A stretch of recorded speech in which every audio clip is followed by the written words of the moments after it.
안녕하세요. WMH 채널입니다. 이번 소식은 중국 기업이 케냐에 건설한 교량 소식입니다. 올해 중국 외교수장의 새해 첫 해외 방문지는 작년과 같이 아프리카였습니다. 아프리카 방문은 30년째 이어지고 있습니다. 서방 국가의 주 무대였던 아프리카에 중국이 차이나머니를 앞세워 확실한 깃발을 꽂고 있습니다. 지난 12일 짐바브웨를 찾은 왕이 중국 외교 담당 국무위원 겸 외교부장은 중국이 아프리카에서 건설한 철도와 도로가 각각 6,000km를 넘어섰다며 130여 개 의료시설과 45개 체육관, 170여 개 학교를 지어줬다고 밝혔습니다. 하지만 중국의 아프리카 진출에 대해 서방 언론은 아프리카가 중국이 놓은 채무에 덫에 빠질 것이라고 경고하고 있습니다. 부패한 정부를 활용해 1대1로 사업 등으로 큰 부채를 짊어지도록 한 다음 아프리카 국가들의 내정을 좌지우지한다는 것입니다. 중국 정부는 이를 서방의 의도적 비난이라고 일축하고 있지만 그 부작용이 조금씩 발생하고 있습니다. 케냐 서부에서 중국 표준으로 건설된 교량이 완공 전 무너져 대통령 선거를 앞둔 집권당이 타격을 입고 있다고 CNN이 보도했습니다. 우후루 케냐타 대통령이 지난달 14일 1200만 달러 규모의 시기리스지의 교건설 사업 현장을 시찰했습니다. 그 후 2주가 지난 같은 달 26일 이 교량이 완공도 안 된 상태에서 무너져 버렸습니다. 시기리는 예전부터 케냐 정부의 투자가 이뤄지지 않았던 저개발 지역입니다. 이 지역에 흐르는 강에서 지난 2014년 8월 11명을 태운 배가 침몰해 승객 모두 숨지는 사고가 발생하기도 했습니다. 케냐타 대통령은 현재 야권연합의 라일라 오딩가 전 총리를 상대로 경쟁을 벌이고 있습니다.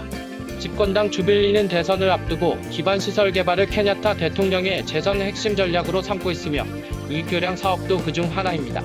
케냐타 대통령은 지난달 14일 교량 건설 현장을 방문해 선거운동을 벌였습니다. 그는 당시 연설에서 이 다리가 수십 년간 개발이 이루어지지 않은 이 지역의 발전을 가져올 것이라고 주장했었습니다.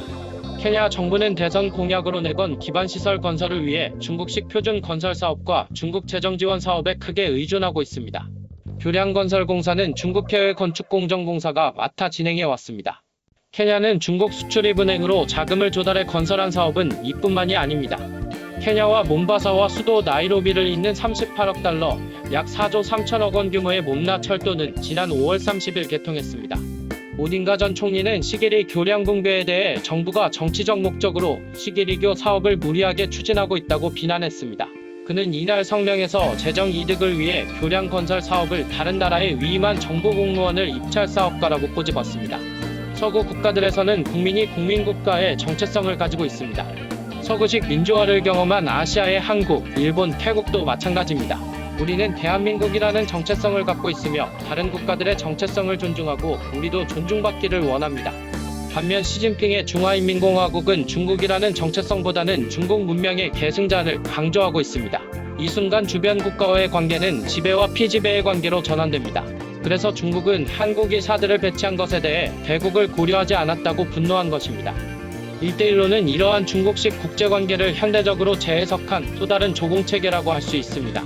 그래서 중국의 1대1로 정책은 1대1로에 속한 국가들이 부패한 나라인지 독재국가인지는 상관없이 중국의 우월적 지위를 인정하고 관계를 정상화한다면 인프라를 깔아주겠다는 논리를 펼치고 있습니다.